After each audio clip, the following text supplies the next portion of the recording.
Kenapa saya suka serangga? Sebab bagi saya masa tahun 2019 saya tengah alami anxiety disorder. Memang klinikal lah. Saya pergi ke hospital semua. Tapi masa tu saya tak beli lagi serangga. And after that masa tu saya start nak beli serangga juga.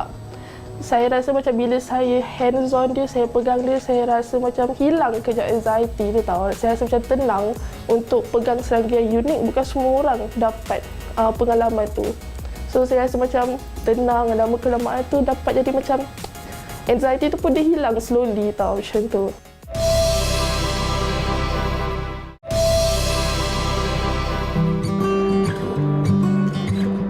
Saya rasa macam bila saya hands on dia, saya pegang dia, saya rasa macam hilang kejap anxiety tu tau. Saya rasa macam tenang. Mungkin sebab serangga tu dia punya keunikan tu, orang kata tak semua orang dapat pengalaman tu. Saya rasa macam bersyukur, lagi bersyukur sebab Tuhan bagi saya peluang tu untuk pegang serangga yang unik. Bukan semua orang dapat pengalaman tu. So saya rasa macam tenang, lama kelamaan tu dapat jadi macam anxiety tu pun dia hilang slowly tau, macam tu.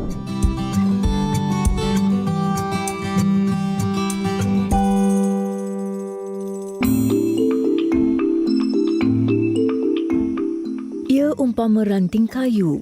Warna dan sosok anggotanya jika diam tidak bergerak, sukar dibezakan dengan persekitaran. Phasmatodea atau serangga ranting yang dikategorikan satu daripada 10 spesies baharu haiwan yang ditemui membiak dan hidup di hutan Malaysia. Yang ini pula jangan disalah sangka sebagai lipan. Ia adalah ulat gonggok gergasi, juga boleh diperolehi di belantara negara kita. Kedua-dua jenis penghuni hutan ini bukanlah pilihan ramai orang untuk dijadikan peliharaan. Namun berlainan pula dengan Zalhasrah Ahmad Fatillah dan Dr. Goh Sun Heng, pasangan suami isteri yang amat meminati haiwan eksotik, terutama jenis serangga dan reptilia. Koleksi mereka kini menjangkau lebih 50 jenis serangga dan reptilia, termasuklah serangga ranting dan ulat gonggok bersaiz gergasi ini.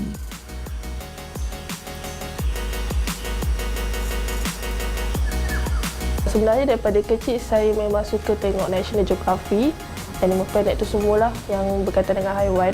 So daripada kecil tu memang teringin nak jadi zoologist. Kita tengok tarantula dekat TV, kita rasa macam wow, apa tu daripada kecil dulu. Jadi macam saya ingat dulu masa arwah ayah saya bawa saya pada umur 12 tahun. Dia bawa saya pergi ke Aquarium KLCC untuk kali pertamanya sebab saya nampak kat poster ada tarantula. So saya katalah kat ayah, ayah teringin nak pergi Aquarium tengok laba-laba besar. Jadi arwah ayah saya bawa, itulah kali pertama saya tengok tarantula. Dan daripada situlah saya jadi macam minat sangat dengan semua invertebrate lah kiranya, macam tu. Lepas tu itu juga kali pertama saya dapat tengok serangga ranting yang besar-besar. Yang masa itulah saya jadi macam wah, apa tu? Sebab kita kat masa kecil ni kita tak pernah tengok pun benda tu. Ada pun serangga ranting macam kecil-kecil, tak pernah tengok yang besar-besar. Daripada situlah saya minat dengan serangga. Zalhasrah yang berasal dari Negeri Sembilan pernah melupakan minat memelihara haiwan eksotik gara-gara tiada dorongan dan kecewa tidak dapat menyambung pelajaran mendalaminya. Namun segalanya berubah apabila dia berkenalan dengan suaminya, anak jati Melaka ini pada tahun 2017 yang mempunyai hobi serupa. Perkenalan dan minat yang sama akhirnya membawa mereka ke jenjang pelamin. Kemudian menjadikan serangga dan reptilia sebahagian daripada keluarga unik mereka. Masa saya umur dalam 14-15 tahun tu, masa tu ikutkan arwah ayah saya tu memang dia minat lah sebenarnya. Dia minat haiwan juga. Cuma dia masa tu arwah mak saya tu dia tak berapa sangat suka haiwan dalam rumah. So dia tak bagi sangat ikutkan untuk anak-anak dia macam saya dengan adik-beradik saya untuk bela haiwan dalam rumah. So cuma dia ayah saya ni degil sikit. So dia curi-curi lah pergi, dia bawa saya dengan adik-beradik saya pergi ke pet shop untuk beli. Masa tu kita beli, masa tu yang senang nak cari tu hamster lah. So hamster, tikus Belanda tu, yang tu yang sebab dia kecil kan tak perlu sangat ruang besar. So yang tu yang kita senyap-senyap bela dalam rumah sebenarnya. Minat mendalam tersebut juga membuatkan pasangan suami isteri ini menceburi kerjaya berkaitan dengan haiwan eksotik. Zal Hasrah kini adalah pembantu makmal di Makmal Pengajar Haiwan Eksotik Exotel di Universiti Malaysia Kelantan UMK. Dr. Goh pula Doktor Veterina dan pensyarah kanan di fakulti berkenaan. Kelebihan ini membuatkan mereka sentiasa didampingi dengan haiwan-haiwan ini pada waktu kerja dan masa senggang. Malah, ia juga cara untuk pasangan ini healing selepas sibuk dengan tugasan harian.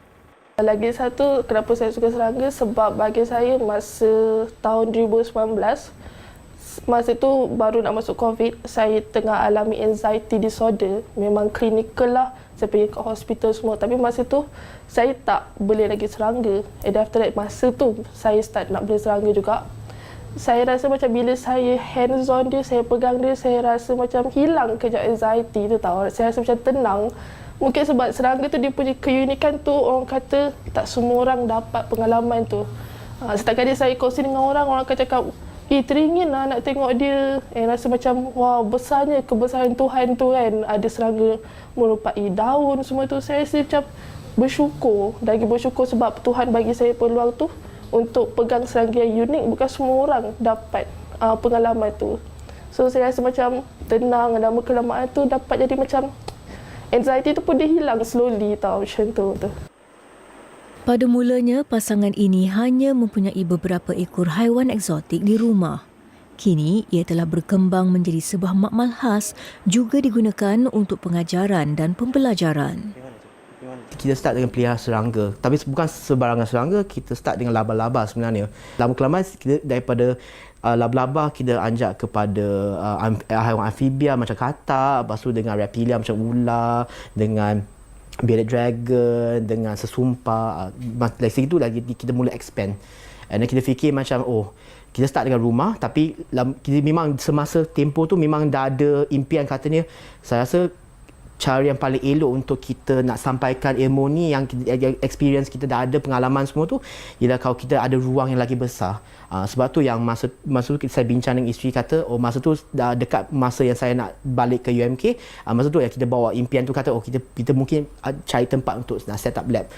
Dan masa tu lah yang kita bila berbincang dengan universiti semua tu, dia kata why not buka kat fakulti, sebab fakulti ada ruang yang rasa bersesuaian dengan apa yang kita nak sebenarnya sebagai untuk buka satu lab.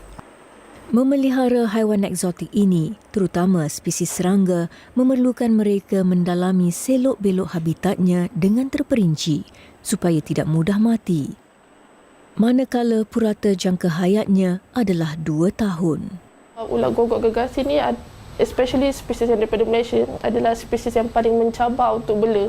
Dan saya buat kali pertamanya, dan saya boleh kata mungkin saya seorang kat Malaysia ataupun 2-3 orang saja yang berjaya buat kali pertamanya, saya boleh ternak dia dekat makmal ni dan berjaya ada anak dia dan tengok sendiri anak dia membesar. Itulah pengalaman pada unit saya, sebab saya tak sangka kali ni saya memang betul-betul berjaya untuk ternak dia. Itulah yang paling unik untuk saya. Selain Zal Hasrah yang kini mahir menternak serangga, Dr. Goh juga hebat merawat haiwan reptilia.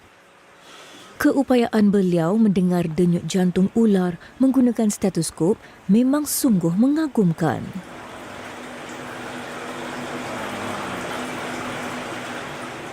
Saya lebih sukalah ataupun lebih dekat dengan spesies reptilia. So contohnya macam ular sawa berbola, dengan sesumpa, dengan naga berjanggut. Semua tu yang tu memang favourite saya lah, sebab saya banyak masa saya belajar dulu dengan masa saya kerja kat klinik, saya mula kata berjinak dengan bidang haiwan eksotik tu dengan mula mengambil kes-kes hidupan reptilia. Sebab kalau berbanding semua spesies haiwan kat makmal, spesies reptilia tu yang saya gemari, sebab saya paling banyak pengalaman terhadap spesies-spesies yang macam saya sebut tadi itulah. Sebab tu yang minat mendalam tu untuk belajar lagi mendalam berkenaan dengan penyakit, cara rawatan. Saya selalu bertanya dengan kawan-kawan saya yang kerja kat klinik tu, ada tak jumpa kes melibatkan haiwan ni, boleh berkongsi tak pengalaman. Dan saya selalu suka duduk dengarlah orang bercerita pengalaman berkaitan dengan cara dia merawat haiwan kehidupan eksotik, especially yang berkaitan dengan haiwan reptilia lah. Itu memang lebih kepada minat saya lebih mendalami. Kalau berbanding dengan amfibia, dengan burung, dengan mamalia tu kurang sikit. Bukan kata tak minat, kurang kalau berbanding dengan reptilia. Memang keutamaan passion saya memang terhadap haiwan reptilia lah.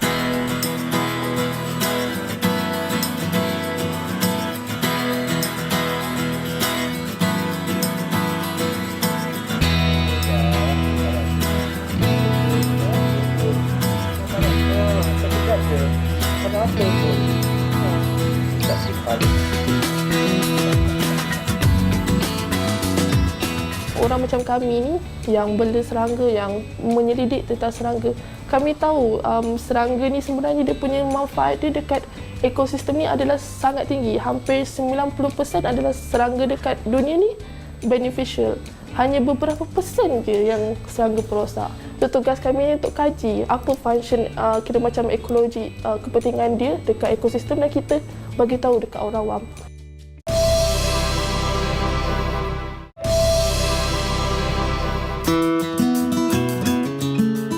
Di belakang Makmal Exotel UMK, terdapat sebuah kebun kecil yang mempunyai pelbagai jenis tanaman.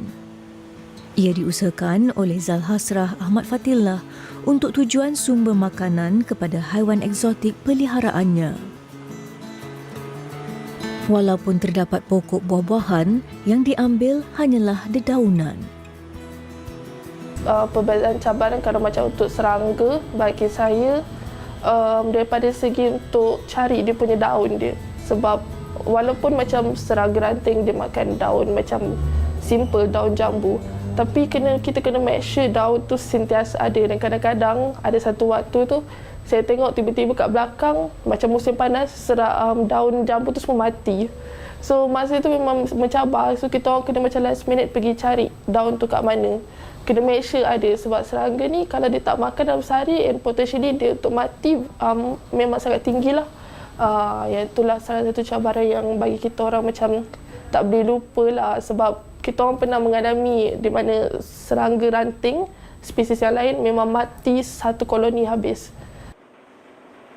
Antara serangga yang berjaya dibiakkan di bawah jagaan Zalhasrah adalah serangga ranting gergasi ini. Spesies ini dipercayai hanya boleh dijumpai di semenanjung Malaysia, walaupun difahamkan sebelum ini pernah dijumpai di Sabah oleh Datuk Chan Chiu Lun, seorang pengkaji alam semula jadi di Malaysia, iaitu spesies Fabaticus chani dengan ukuran 567 mm, menjadikan ia serangga terpanjang di dunia. Zalhasrah bernasib baik menemui sepasang jantan dan betina jenis Fabaticus ceratipes di kawasan Tanah Tinggi Pahang. Beliau berjaya membiakkan pasangan ini kepada 3 generasi. So kalau macam serangga ranting pula ada spesies daripada kawasan highland. So kita kena mimik sebanyak mana yang boleh daripada segi dia punya environment. Macam contohnya serangga ranting yang saya dapat dia daripada kawasan tinggi. So kena make sure provide orang kata persekitaran yang sejuk, kira macam chill, dengan kelembapan yang tinggi. So kalau kita tak dapat provide tu, dia akan mati. Pernah juga lagi serangga saya banyak mati sebab tiba-tiba aircon tak boleh pasang.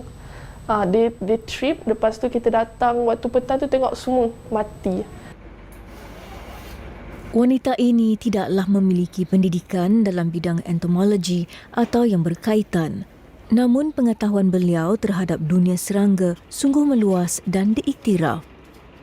Jika diberi peluang, Zalhasrah, seorang lepasan sijil pelajaran Malaysia, juga ingin melanjutkan pelajaran dan mendapatkan pengiktirafan sewajarnya dalam bidang tersebut. Masa kecil saya tak suka sangat membaca. Tapi dah sebab masa kecil dulu saya tahu macam, kira macam masa dah sekolah menengah lah, saya tahu macam keluarga tak nak saya jadi zoologist sebab masuk hutan. Jadi saya give up lah, saya tak nak membaca lagi dah, saya tak nak study sangat sebab saya rasa macam frust. So bila saya dah dapat peluang tu untuk membaca buku tu, masa tu suami saya dia belikan saya macam jenis buku, research source semua tu, dia bagi tahu lah macam mana nak cari journal-journal ni semua, mana nak cari buku ni. Masa itulah saya memang betul-betul daripada 2019 tu saya usaha untuk baca semua buku yang dia beli untuk saya. Lepas tu jurnal, lepas tu kalau saya tak faham saya tanya dekat dia. Daripada situlah saya belajar. Lepas tu saya banyak tanya dengan pakar, iaitu pakar zoologis, pakar entomologis daripada universiti lain. Saya banyaklah bergaul dan cuba cari kawan yang boleh benefit kepada apa yang saya buat ni dan juga benefit kepada diorang juga. Kita banyaklah kongsi kita punya opinion. Rasa macam mana dengan artikel ni semua. Daripada situlah pengalaman saya belajar. Di Makmal Exotel, Zalhasrah juga memelihara lipas sebagai sumber makanan labah-labah peliharaannya. Berbeza dengan lipas rumah, serangga ini adalah jenis Madagascar hissing cockroach, dibeli khas Zalhasrah dan suaminya dari luar negara. Begitu juga dengan labah-labah peliharaan mereka, jenis tarantula, juga spesies luar Malaysia. Bagi Zalhasrah, adalah penting untuk mengkaji haiwan spesies serangga dan reptilia demi kebaikan ekosistem. Orang macam kami ni yang bela serangga, yang menyelidik tentang serangga, kami tahu serangga ni sebenarnya dia punya manfaat dia dekat ekosistem ni adalah sangat tinggi. Hampir 90% adalah serangga dekat dunia ni beneficial. Hanya beberapa persen je yang serangga perosak.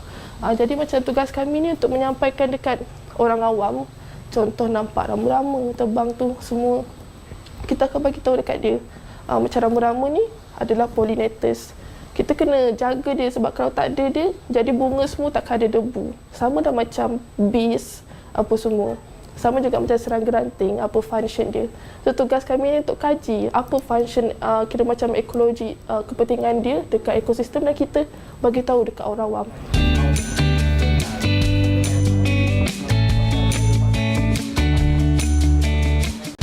Berlainan dengan si isteri yang mengurus kebajikan haiwan peliharaan, Dr. Goh bertanggungjawab menyalurkan ilmu yang dimiliki mereka kepada pelajar UMK. Malah, dia juga tidak kedekut ilmu, berkongsi pengetahuan dengan orang awam yang berminat. Kalau nak bela mana-mana hidupan liar, yang penting lah, yang paling utama lah sebelum kita buat keputusan untuk bela tu, ialah kita kena buatlah sedikit bacaan dulu. Kita carilah sikit. Bukan kata nak cari ilmu tu, cumanya kita patut bertanya, dapatkan pendapat. Kira dengarlah cerita pengalaman orang yang pernah bela haiwan tu, and then baru kita kata okey, kita buat keputusan sama ada haiwan tu sesuai tak untuk kita.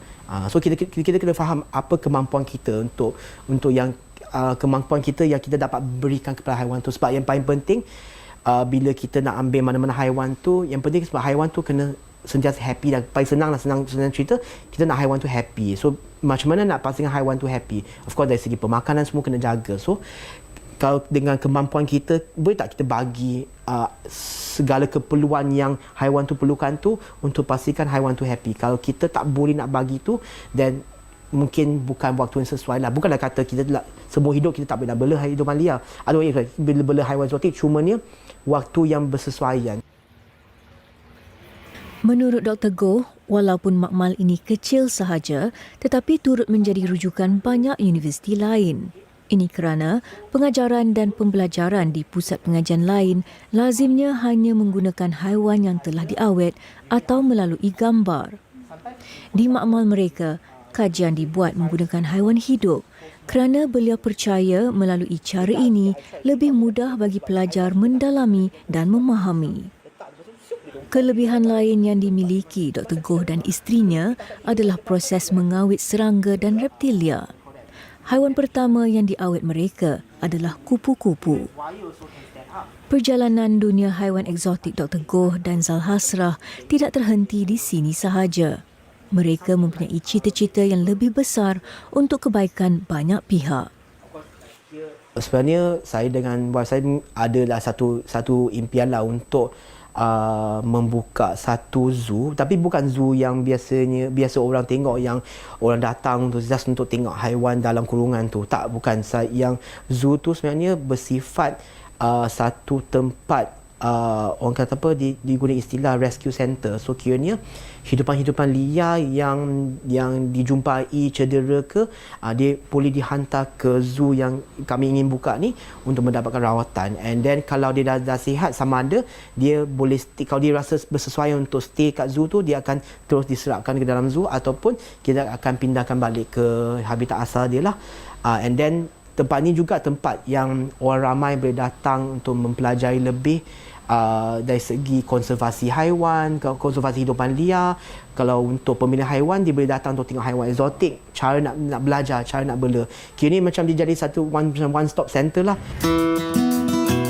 Minat terhadap alam yang menyimpan sejuta rahsia, sekiranya dipupuk dan didalami dengan tekun, pasti memberi impak kepada perjalanan hidup dan menawarkan masa depan yang lebih baik untuk manusia dan bumi yang didiaminya.